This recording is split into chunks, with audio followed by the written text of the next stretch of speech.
En medio de la Isla de la Juventud, antes conocida como Isla de Pinos, se encuentra una estructura monumental, de aspecto sombrío y robusto, que ha visto desfilar siglos de historia y ha sido testigo de eventos que marcaron a toda una nación. Esta es la antigua cárcel de Isla de Pinos, también conocida como el Presidio Modelo, una edificación que despierta inquietud y curiosidad. Con un pasado cargado de simbolismo y controversia, este lugar llegó a ser considerado una de las cárceles más modernas de su época, pero hoy permanece en el olvido, como un vestigio más de un sistema que parece haber dejado atrás sus propios fantasmas. A lo largo de este reportaje, exploraremos los rincones, las historias y los misterios de este edificio abandonado. Suscríbete, dale like si te gusta el contenido y activa la campana para estar al tanto de nuevos vídeos.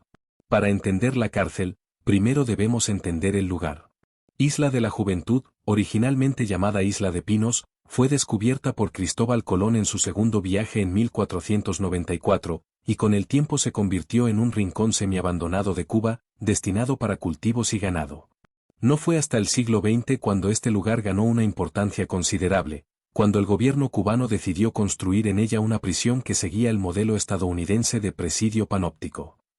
El gobierno de Gerardo Machado, en la década de 1920, fue el encargado de erigir esta monumental cárcel. Inspirada en las teorías del filósofo Jeremy Bentham, el presidio modelo adoptó el concepto de panóptico que permitía a los guardias vigilar a los reclusos sin ser vistos. La estructura se basaba en un diseño circular, con una torre central desde donde se podían observar todos los movimientos. El propósito era crear una sensación constante de vigilancia, que supuestamente disuadiría cualquier tipo de desorden. Sin embargo, lo que en teoría sonaba como una medida de seguridad avanzada, en la práctica resultó ser una forma de sometimiento psicológico y un símbolo de opresión. El presidio modelo constaba de 5 bloques principales, 4 circulares y 1 rectangular que servía como entrada principal y área administrativa. Los pabellones circulares eran de concreto reforzado y podían albergar hasta 2.500 prisioneros cada uno, aunque en realidad llegaron a albergar hasta 5.000 reclusos en sus tiempos de máxima actividad. Los pisos se conectaban mediante escaleras metálicas y pasillos enrejados. A diferencia de muchas cárceles, en esta se abolieron los patios de recreo y las celdas eran colectivas, con apenas luz natural y muy poca ventilación, lo que convertía los espacios en zonas de encierro opresivo, agravadas por el clima tropical de la isla. Uno de los episodios más famosos del presidio modelo ocurrió en 1953, cuando Fidel y Raúl Castro, junto a otros revolucionarios, fueron encarcelados aquí después del fallido asalto al cuartel Moncada. Los hermanos Castro pasaron casi 2 años en esta prisión, donde se dice que Fidel redactó sus discursos y delineó sus ideas revolucionarias. Estos años en la cárcel contribuyeron a forjar el carácter de los futuros líderes de la Revolución cubana y les dieron tiempo para reflexionar y planear los próximos pasos que tomarían una vez en libertad. Irónicamente, la cárcel que había sido creada como un símbolo de opresión terminó sirviendo como el lugar donde se cocieron los planes revolucionarios que cambiarían el rumbo de Cuba. Los Castro, junto con los otros presos políticos, recibieron un trato ligeramente menos severo que otros reclusos debido a la presión política, lo cual les permitió aprovechar el tiempo para afianzar sus ideales. La vida en el presidio modelo era extremadamente dura. Los reclusos dormían en celdas colectivas donde se amontonaban hasta 60 personas. Los escasos baños se compartían y la comida era escasa y de baja calidad, lo que generaba situaciones de insalubridad extrema. Las enfermedades eran comunes, y en un ambiente tan cerrado, se propagaban con rapidez. Las jornadas de trabajo forzado, los castigos físicos y el aislamiento eran parte del día a día de los prisioneros, y el personal de seguridad se encargaba de mantener el control mediante el temor. Además de las malas condiciones físicas, la vida en el presidio modelo era psicológicamente devastadora. El concepto de vigilancia constante generaba una paranoia constante entre los presos. No existía privacidad, y cada gesto o movimiento era observado, aumentando el estrés y el deterioro mental de los internos.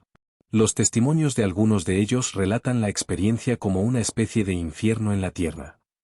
Con la llegada de la Revolución cubana en 1959, el presidio modelo fue oficialmente cerrado en 1967.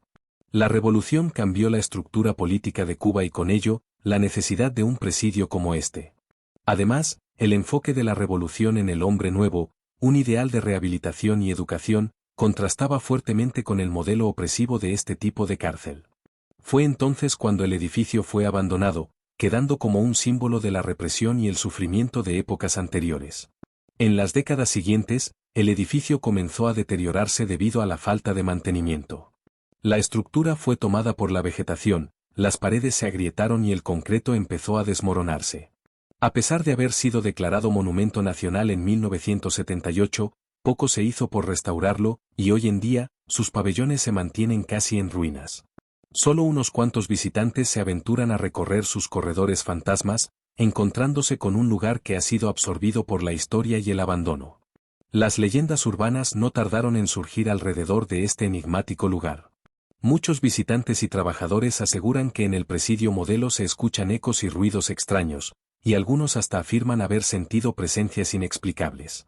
Con su estructura medio en ruinas, oscura y carcomida por el tiempo, el lugar se ha vuelto un escenario ideal para historias de fantasmas, lo que atrae a un pequeño número de curiosos y cazadores de lo paranormal. La leyenda cuenta que algunos de los prisioneros fallecidos, quienes murieron bajo condiciones infrahumanas, aún rondan los pabellones y corredores en busca de justicia o simplemente de descanso.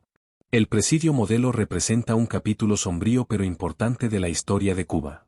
Su conservación no solo tendría valor arquitectónico, sino que permitiría recordar a las futuras generaciones los momentos de opresión y resistencia que han marcado la vida de la isla.